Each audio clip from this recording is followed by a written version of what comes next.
Paalala ulit sa lahat mga Lodi, ayan, ito panoorin ninyo ha. Huwag nating hayaan na tayo ay makatulog na naka-charge ang ating mga gadgets, ang ating mga phone, especially kapag ito ay nasa tabi lang natin. Kasi merong isang content creator na si Maris Cabral, ayan, kilala nyo ba siya guys? Isa siyang content creator, tiktokerist. So, ang nangyari no, pumutok yung kanyang cellphone. Panoorin natin ha. Ito, lesson learned sa lahat po ito.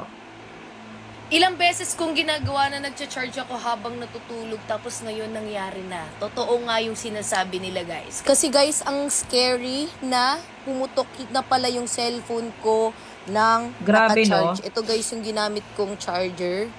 As you can see, gumagana pa po yung charger. Naka-charge pa po siya.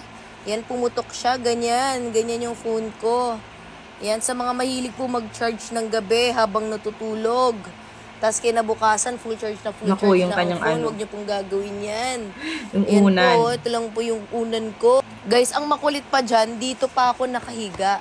Buti na lang hindi ako humarap dito. Kasi paano kung humarap pala ako dito kung sa side dito?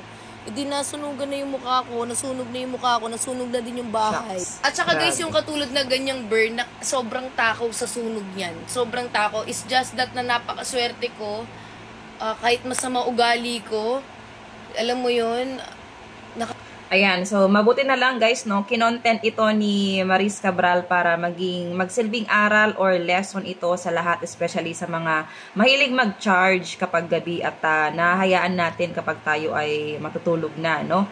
Kasi guys, syempre kapag umaga na yan, fully charged na yan eh. Talagang 100% na kasi nga natulugan na natin. Ang masama pa dyan, kung katabi natin, syempre, baka may tendency o mag-iinit yan, tulad ng nangyari sa phone ni Maris Cabral. So, mahirap mawalan ng tirahan ngayon, Lodi, at syempre, ang pinaka-worst dyan, mahirap mawalan ng buhay. Diba? Dahil lang sa pag-charge ng cellphone, ay tayo ay madidisgrasya pa, no? So, lesson learned talaga ito lahat sa atin. So, pwede nyong itag yung mga kilala ninyo na mahilig mag-charge ng kanilang phone at ito ay nahahayaan nila kapag sila ay matutulog na. Ayan, para magsilbing awareness ito sa kanila at syempre sa ating lahat na din mga Lodi.